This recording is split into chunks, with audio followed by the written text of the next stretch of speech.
Or athletes, they paddle. Synchronized, discipline, no, from one end to another. So it started 2,000 years ago by this servant, noble servant called Chu Yuan. Ano siya?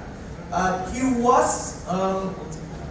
was blamed to do a bad thing, but he was so devastated, napasangin lang siya, that he ended his life. He jumped off the cliff. But he was so loved by the fisher folks that the fisher folks raced towards the point where he jumped just to save him. So every year, the Chinese would celebrate Dragon Boat festivals. No? So they race to one point to another to commemorate the life of Chu Yuan. And that's how Dragon Boat started. So in the Philippines, we have also the same history. Particularly in the Visayas region, we're very known for our warships. Do you know about it? Do you know about the Caracoas? So when Pedro Fenta came to the Philippines, he documented that there are already colorful warships paddled by paddlers so fast that even their boats, the Spanish boats, cannot even keep up. So, innate to the Cebuano culture is already that we're already a paddling culture. So once again, I go back to the same question, disability. Now, I'm gonna ask you again, in this picture, wow, picture. Alright. In this picture, can you see or can you identify any person with disability? Yes or no? Ang answer is yes, not an open toaster. It's hard. In the boat, whenever paddlers start racing, you can never determine who's disabled and who's not. This is the PADS Adaptive Dragon Boat Racing Team, the first cross-disability dragon boat racing team in the Philippines, composing of athletes with amputee, polio survivors, deaf, and blind athletes.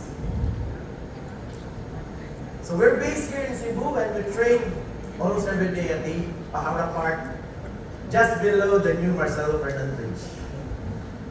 And this is our story.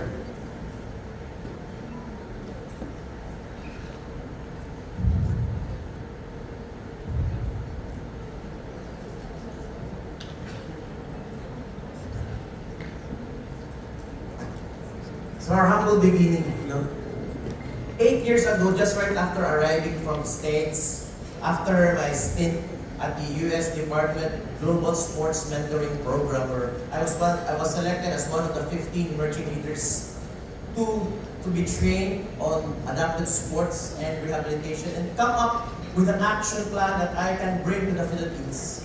I met a group of persons with disabilities. And after sitting down, introduce them a little about paddling, and they said to me, Sir JP, if we only train and if we only commit ourselves, maybe we could win a race. And from winning a race locally, maybe we can compete nationally. And nationally, we might be invited to represent the Philippines in the World Championship. And from the World Championship, we might be able to win it and meet the President of the Philippines. From meeting the President of the Philippines, we might ask him to donate or reward us with a new set of legs. All of them, eight amputees, they cannot afford it.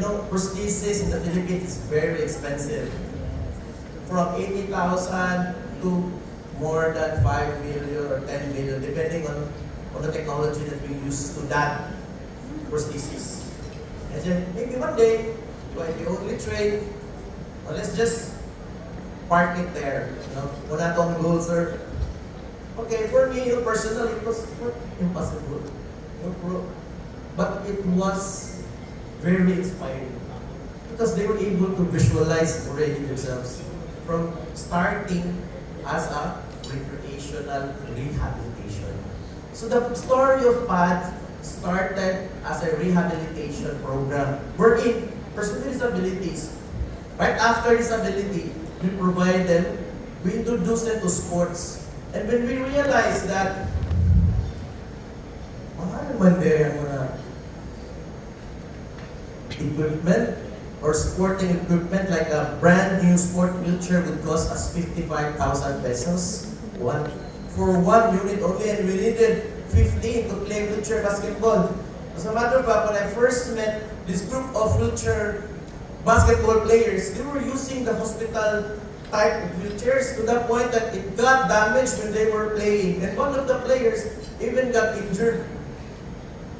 So then, when I saw one post in social media that Dragon Boat was already an emerging sport in Cebu, I immediately talked to some friends who are already in the Dragon Boat racing community and introduced them about my action plan for PADS.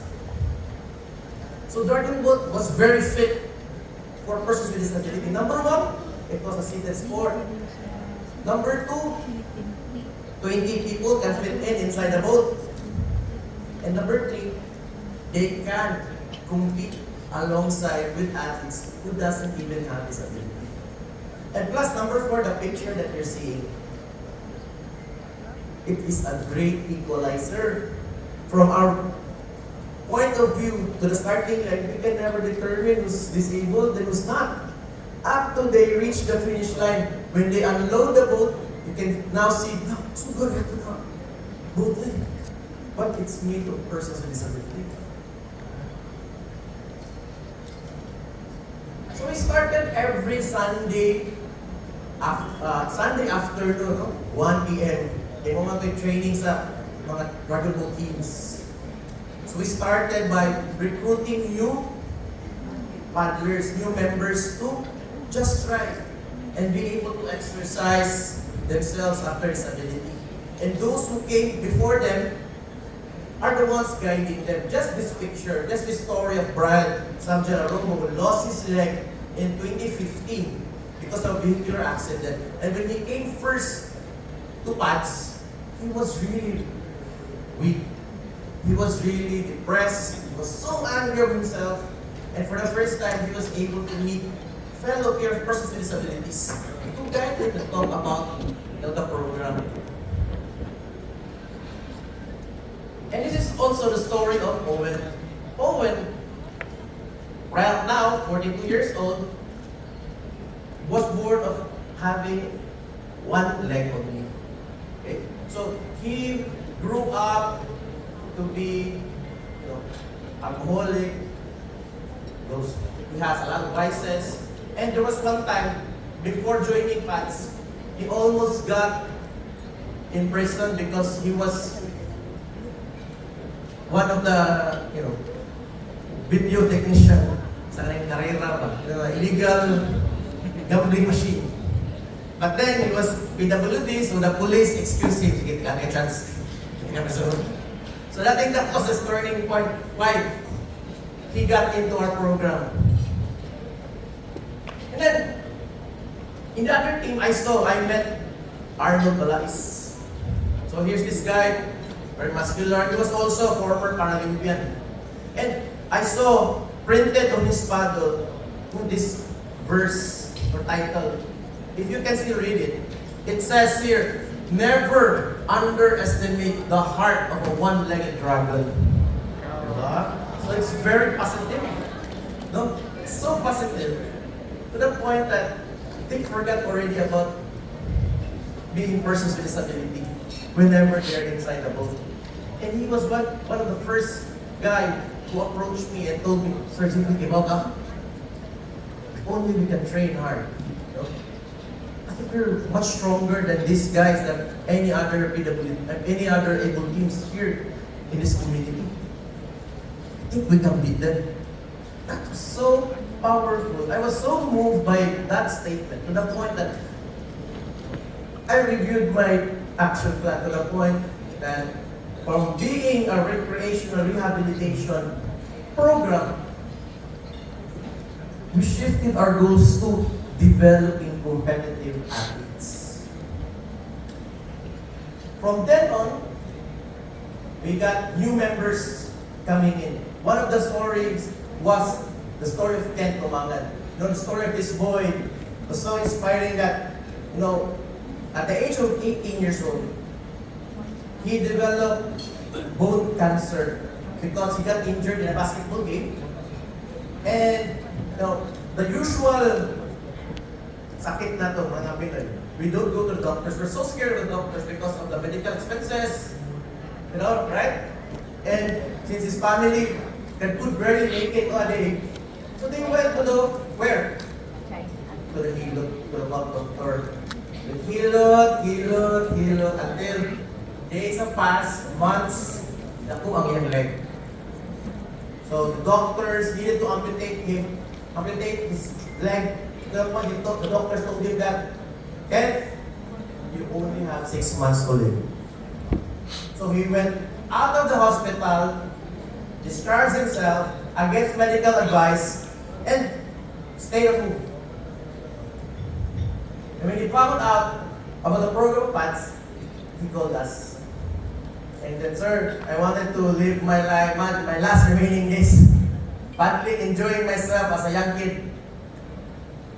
And I told him, can you commit to waking up as early as 5 a.m. in the morning? He said, yeah, I can do that, sir.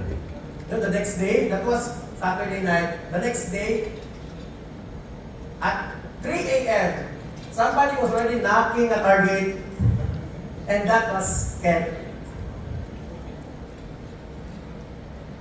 So, at the Cebu Yacht Club,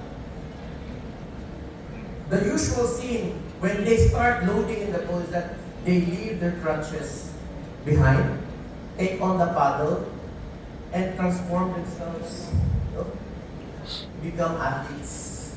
It's a usual gesture, but no, we don't have to live in the past.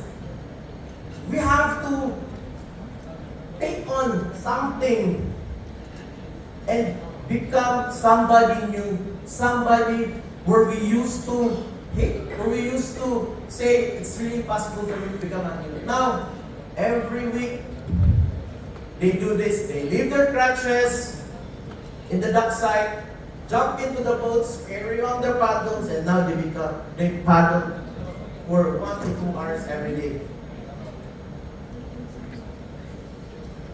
And you remember the dream that they said to me, sir, if you become world champions, I think it's possible to beat able teams. By the way, PADS is the only PWD Dragon Boat Team in the Philippines. So we're competing against able teams here in Cebu.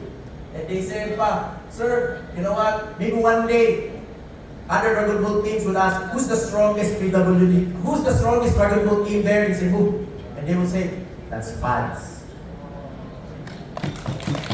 Wait, that was 8 years ago. For 8, everything seems to be impossible. But our dreams were just floating in the air. So when I went back to them, I told them, do you want to win? Do you want to be a champion? Then, let's do this.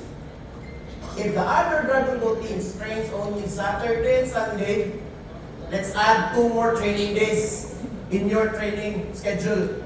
If they train at 10 a.m. in the morning, we'll train 4 a.m. in the morning. If they train twice a week, we train 4 times a week. And 2 weeks before competition, we'll train every day for 2 times a day. Can you commit to that? And diba mo, they really committed to what they promised. So this is the scene wherein we train in Abiliana, that Cebu City Sports Complex. We really aim to train there because we wanted to be visually present in the community. Because we believe that of 1,000 runners in Villana, maybe one would have somebody, a brother, a sister, or a member has this ability. And it would be implanted in his head that, oh, ano ang gano'n nila? When I train, exercise, how much for my brother? So they could send that message and influence other runners to bring in their families.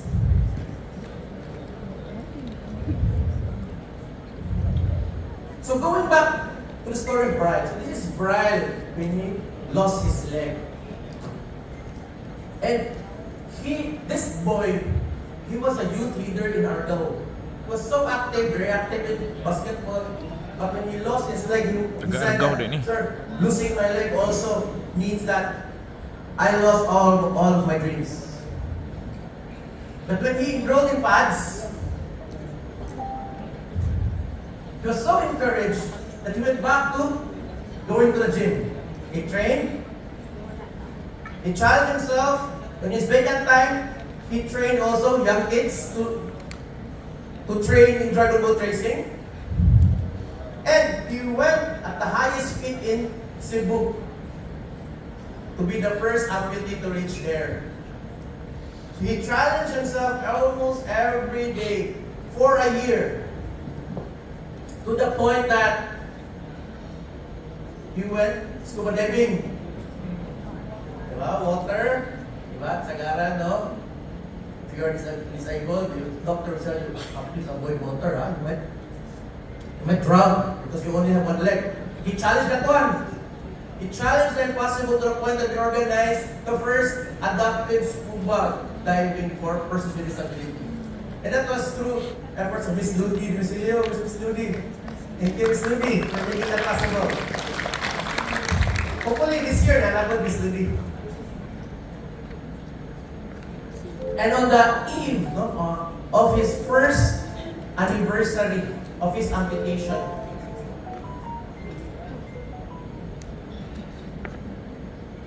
he went together with the team to compete and represent the Philippines in his first international dragon boat race in Hong Kong. But this was not easy. 2 days before the game, we were really sad, we were really anxious because we didn't have the budget. We didn't know. Okay, the team is ready, they are ready to compete, but we still don't have enough funds to pay for our plane tickets. But God really has a plan for everyone. My mother-in-law was just sitting there. She was just listening to our conversations. And mo, mother-in-laws, when you're living in your wife's house, diba? Love-hate relationship with your mother-in-law.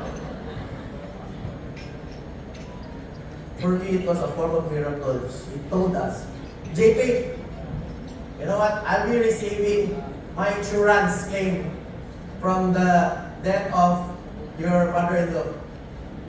Pray that madawat naman ni today, this afternoon, and I'll pay for all of your plane tickets. Imagine. And wow. That's because of the life insurance. From that, we were able to bring the entire team to compete in Hong Kong. And that's not only the story.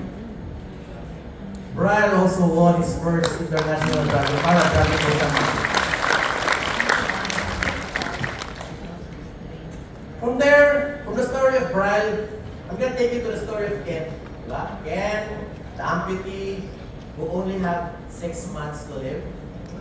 In 2018, when we competed in the 2018 International Hong Kong Para Dragon Championships. This is really one of the most memorable races that I can really share to you. We were competing against able teams like the Chinese professional dragon boat teams.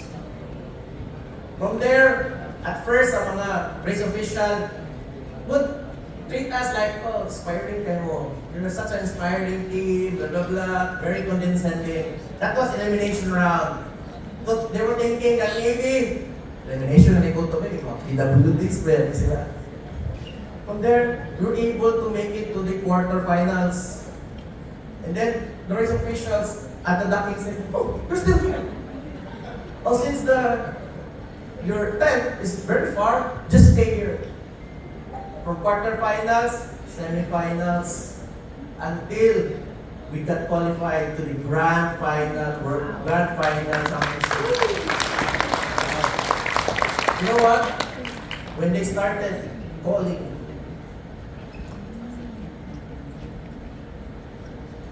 so there were 10 lanes, 10 teams. The strongest, the fastest in Asia and in the world. We were day number 1. Nag-line up very strong teams. Those teams that you can only see on social media. So we were the first to be called Grand Championship Race. Name number 1, PADS, Active Dragon Boat Racing Team. Yan ang nakalami. We're not really thinking of winning the championship. We're just there because we're so happy that we're able to reach the Grand Championship. Top 16 in the world. From afar, sa 10th lane, we saw the strongest team in Asia, the Chinese professional team. And when they found that it was us, the team captain pointed to the team and told his members,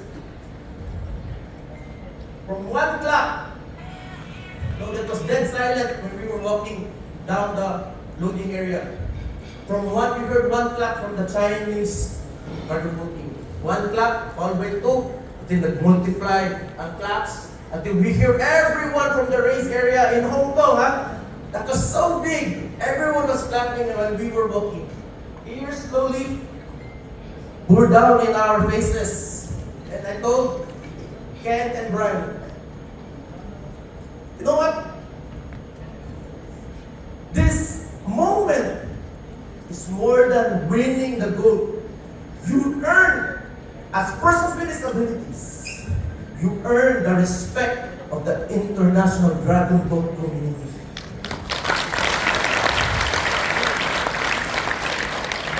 From being somebody who only has 6 months to live, to winning his first ever international para-dragon championship in Hong Kong. The question there is, how are they now? After how many years of rigorously training, disciplining themselves, and aiming for gold? Where are they now? What's the picture that we can see from the athletes? And I'd like to share this to you guys. And this is the picture that I want to paint in your head right now. This is the new face of persons with disabilities in the Philippines, of PADS.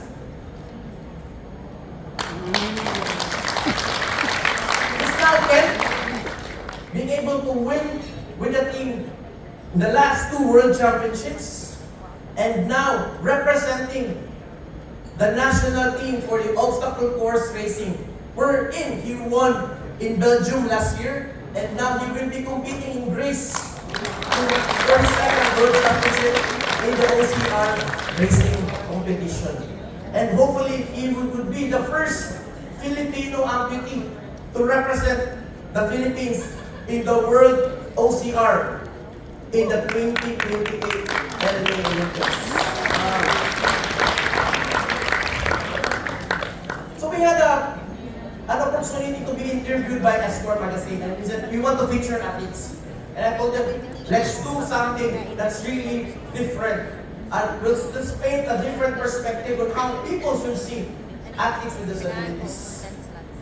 And the expert photographer, Jacob Maens, had a collaboration with us, and these are the results and the picture now of our athletes. From being somebody who has diabetes, who has hypertension, who is overweight, who is somebody that is invincible, wherein people will just pass by and really not notice them, to this picture. To this one. This is Owen and Bernil.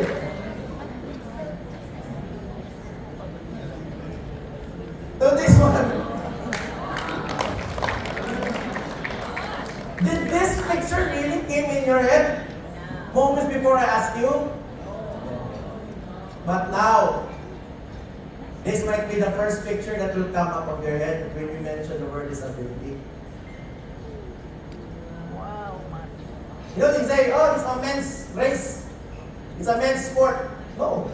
We have an all-women team in pads.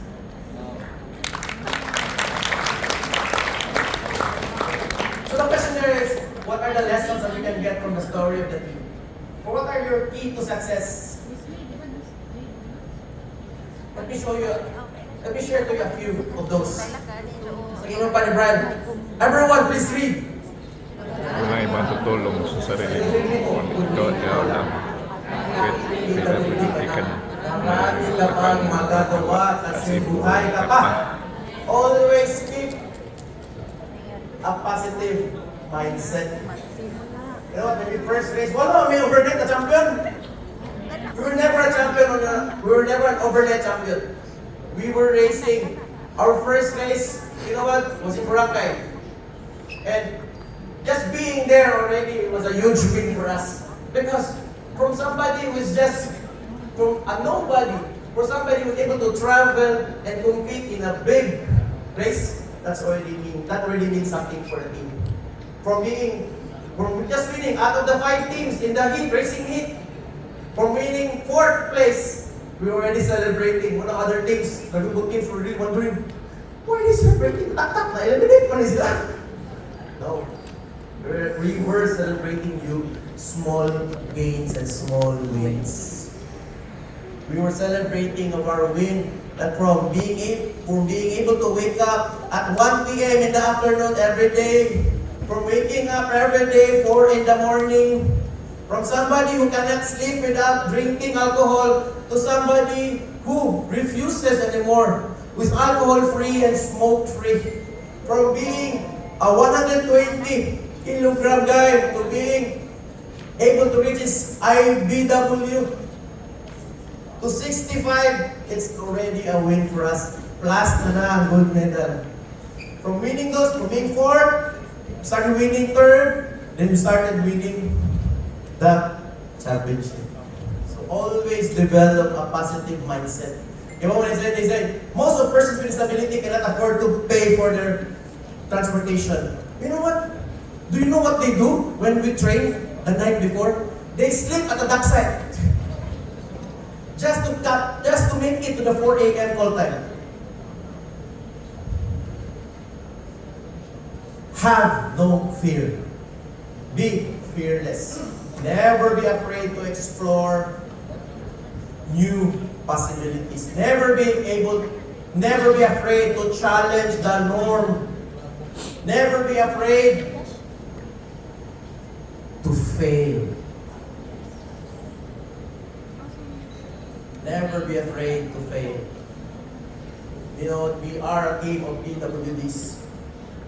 They told me, JP, you are going to fail. One of the guys in the advocacy told me, you are going to fail.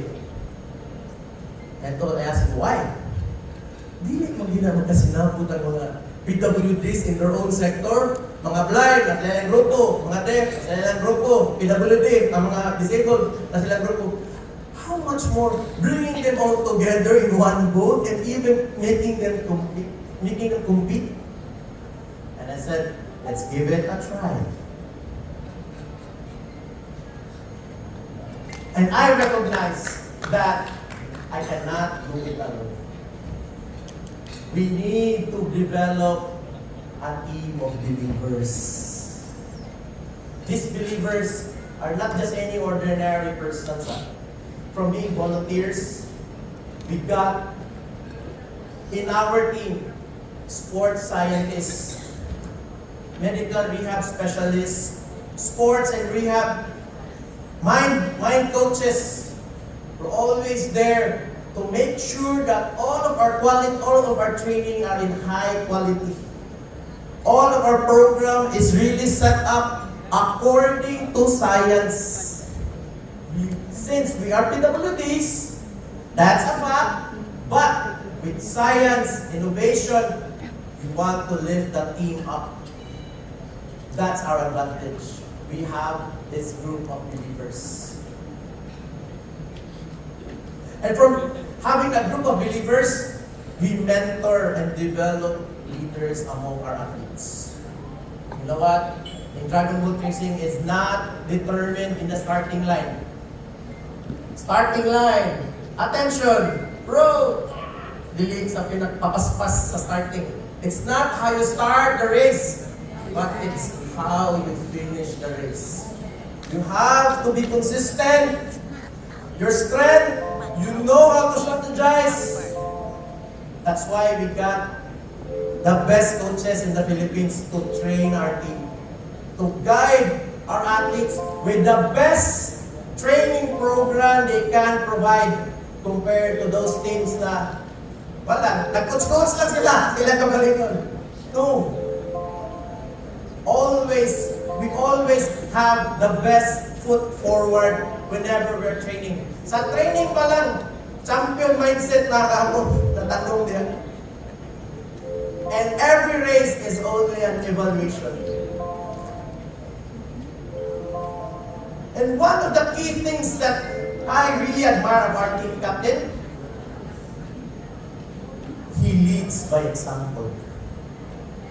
This guy, Arnold Balais, he never gets late. At 4 a.m., he's already there. He never gets absent.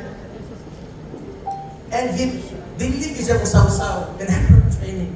He always makes himself fit. That's why other PWD athletes follow him. He let his work ethic do the talking. That's why it's so easy for followers, fellow athletes, to lead his way. Then we won't be, we are right now without research, innovation, and collaboration. While other teams do time trials in the sea, we do our time trials in our skills laboratory. We integrate our Dragon Boat ergometer, the only one in the Philippines, and integrate it with a cardiopulmonary exercise test to get viable scientific data of the performance of our athletes. We have to be ahead of the competition, and that's through collaboration with the best in the world, the best in the community, and we all have them here in Cebu.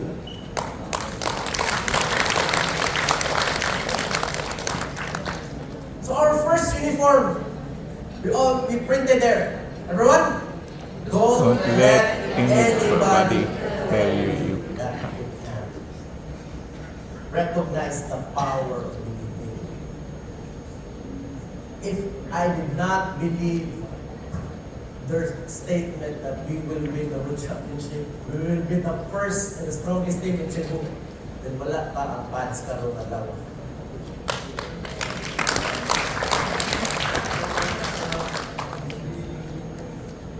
And I want to share this motto to everyone here. It says, our combined disabilities is our greatest strength. No one would ever take that away from the team. We are a group of persons with disabilities. Mostly, majority of the population would see as weak. But whenever we are together as a team, we became the strongest team anybody could ever compete. It's because we convert our pain, our frustration, all of the hurt that we felt and experienced, we convert that, we bring that in every stroke, every pull. That's why we became the strongest team.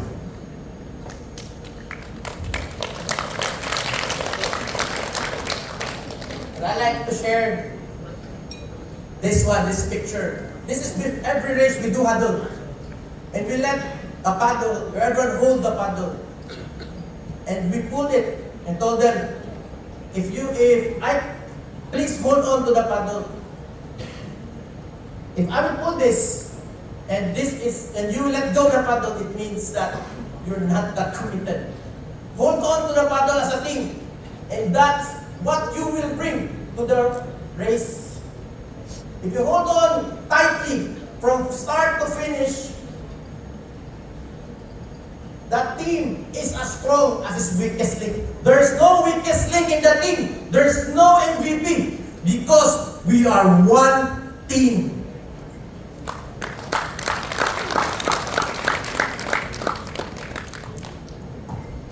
Nothing really is impossible. You know what? For the last 8 years, we never imagined where the team has been through now. Fast forward 2019, when we won our first World Championship, we met the President of the Philippines. Diba? Remember 8 years ago? Ano lang sa self? Noon ba kanila ibang storya? Fast forward 2019, when we first won it, we got a call from the Malacanang. And the President said, I want to meet your team. From there, we set up already. We told the President, Sir, yan ang President. Okay, he was very straightforward. When we met him, he said, what do you want? He was very straightforward, and Arnold said, kaming mga paatay. We're the only team in the World Championship who doesn't have prosthesis. He said, okay, call my secretary. Bigyan ng mga pakal ka na yan. You know, if I didn't stop smoking, I could have lost my leg and I could be part of PADS. He has a program to support soldiers with disability, provided them all with prosthesis. Then we got called by the Congress and the Senate to recognize our win in the World Championship. Even some of our paddlers got to be invited to host in one of the TV programs in Manila. And then in the January 2020 issue of Smile Magazine, we appeared in the front cover, in the cover page of Smile Magazine 2020. So imagine from somebody na nabalabayan lang sa mga tao to somebody who is in the front page. And remember our 8 amputees? All of them now has a state-of-the-art, super expensive, genuine microchip technology prosthesis.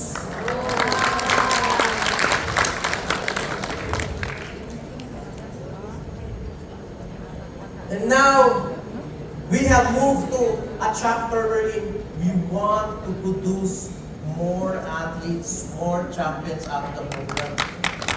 We're currently fundraising and building the first adaptive sports and recreational rehabilitation for athletes, indigent persons with disabilities in Mandawi City today.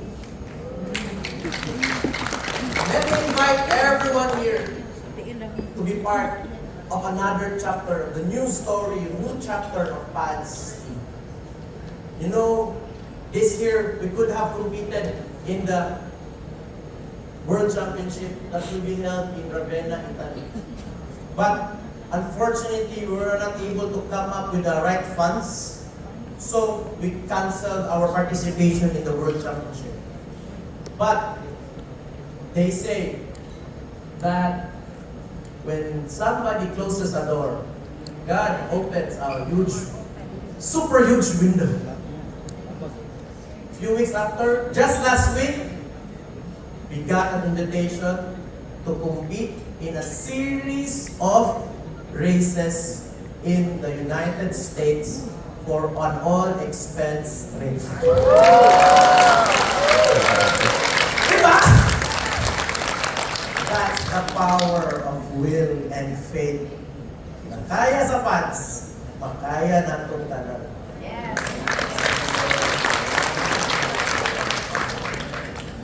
And soon, this is Sunny Baulia. This kid, we starting to develop him. He is the first recipient to the Blade for the One project of PATS, wherein we have given him the first running blade and develop him to be the first Filipino blade runner to compete in the LA Paralympics this 2036. That will not be possible without the power of the community, without us collaborating, believing, and having faith that if other athletes of PADS can do it, Sunny can do it. So the answer now lies in our hands. Kung makaya na mo sa PADS kami lang, how much more we have the entire team here behind Sunny Boy. Is that possible? Yes! So, let me share this chant. Yes. Bugsay, hagtod, mabuwang. Last slide. So this is the key word in our chant. Okay? But it's more than just a chant. This goes deeper to the partners with disability who see Dragon Boat as a lifestyle. A commitment to be better individuals, to answer to their prayer, to dispel the crutches of their disability, and meaningful pursuit to live life to the fullest. So let me call Sir Owen here to come in front. Sir, do you have the video? Give me a minute to share the recent video in Thailand, wherein we won the fastest Dragon Boat team and our third World Championships, bringing 5, 6 gold medals, 8 silvers, and 12 bronze medals. Sir, please play the video.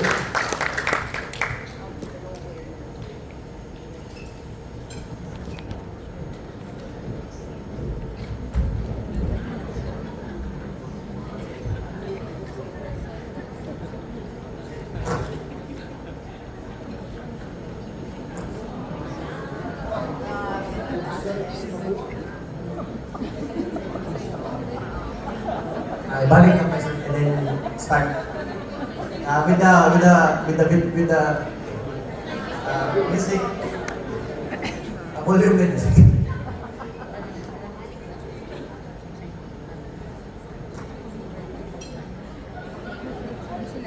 Volume please.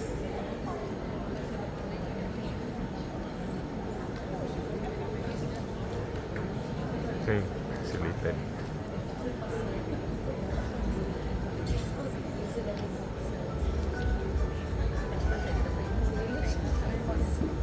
Bugsay hanggang mabuwag. Paddle until you go crazy? No. Cut hangtod Paddle mabuwag. until you lose yourself. So, hatag kanan. From start to finish. And this is the true example of what bugsay hanggang mabuwag really means. ตรวจกันครับแต่ทางจีนเป็นต่ออยู่แล้วนะไชน่าเป็นต่ออยู่ที่หน่อยครับ You're joining us at the 16th IDB World Dragon Boat Championships. This is a PD2 Dragon Boat match, and we have the Power Dragons, Philippines, United States, India, and Canada coming down the line. This is the final match for the 200 meter standard boat PD2 Dragons. As the Dragons are coming down the line, it's the Power Dragons putting up a big fight, and the Philippines have been phenomenal so far. It's on the inside lane. In the first line closest to the grandstand, we see the Philippines performing like they've done before. And it's India on the inside and Canada trying to keep up, but nothing is going to stop this Philippine team as they are absolutely flying. Half fast, half minutes, and then as West good for Pro. They're going as far as they can, and they're going hard, and they're giving everything they've got. They're putting down the hammer in the Philippines all the way. These Power Dragons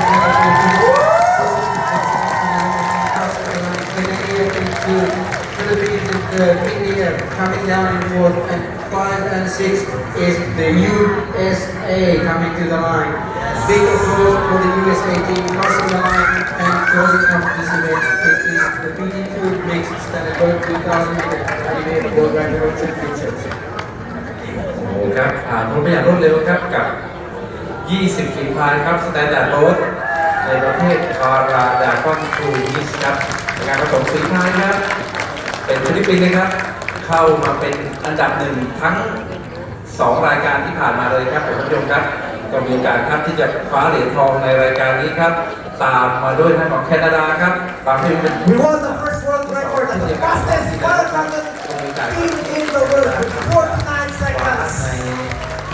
เหรียญเงินเช่นเดียวกันครับท่านผู้ชมครับส่วนอันดับ 3 ครับต้องดูครับว่าทางอินเดียเนี่ยครับกับทางของฟิลิปปินส์ B ครับจะเป็นยังไงครับก็ต่างสลับกันเข้ามาเป็นอันดับ 3 นะครับผมท่านผู้ชมครับโอ้โหเนี่ยครับพายจะดูกระไดน้ำกระเด็นเป็นฟองฝอยครับลูกโขดใครมาแต่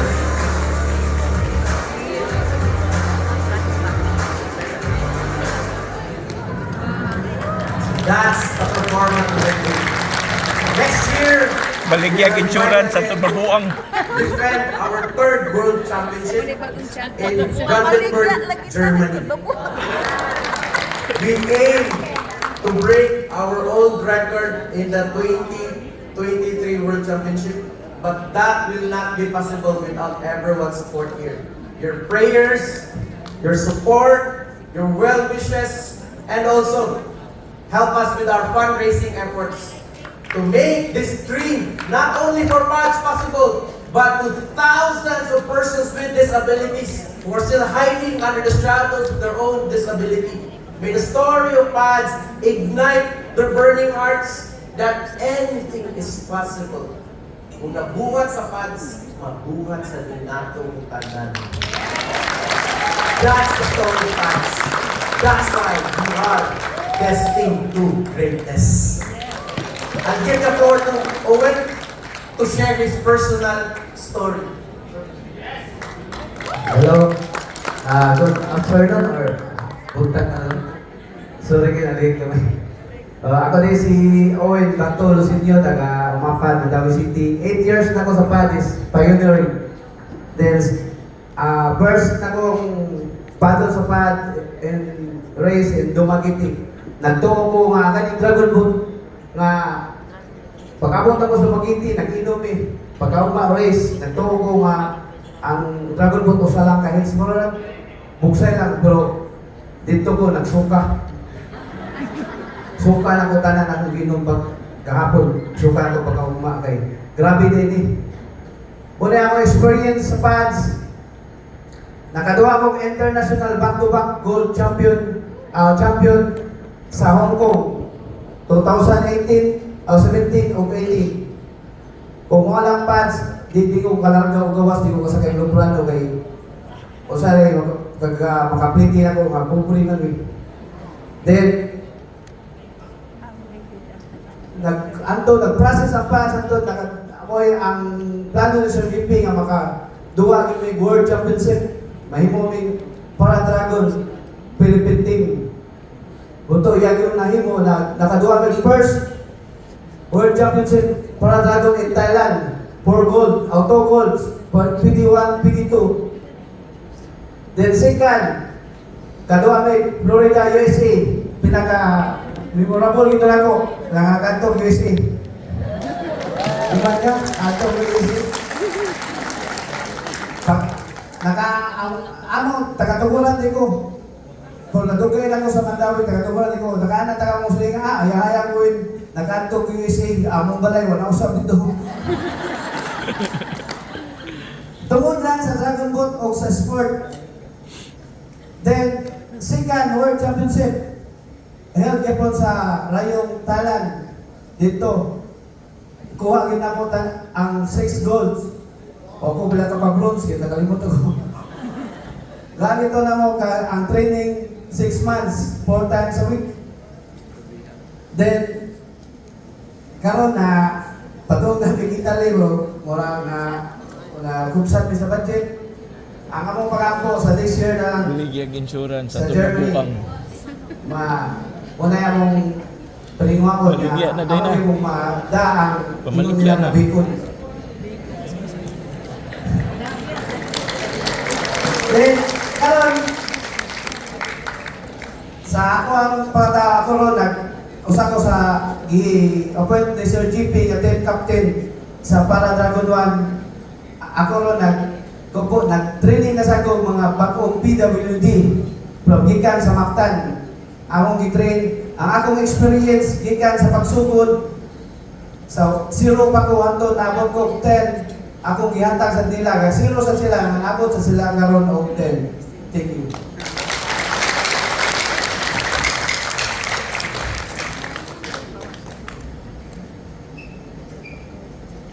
Alright, once again, can we give a round of applause to multifaceted achiever John Paul Karma Maonis, and of course his friend, Owen. Can we have him on the stage, please? And the man with the heart of gold, John Paul Karma Maonis. And we were very touched by the sharing. Another round of applause, yes. But I just would like to emphasize how multifaceted John Paul Maonis is. He is actually selected as an emerging leader by the U.S. Department of State. Last May 2016, he was recognized as an emerging leader to represent the Philippines to the Global Sports Mentoring Program. It is an initiative created by the U.S. Department of State. The GSMP consists of 2 pillars: empower women through sports and sport for community. So each year, about 16 to 70 participants demonstrating leadership skills and experience in the sports sector are chosen from a list of nominees selected by U.S. embassies throughout the world. Host organizations and mentors from the corporate and non-profit worlds are chosen to work alongside emerging leaders during an immersive 3-week period. Mentors provide participants with opportunities to cultivate management and business skills in an American sports environment.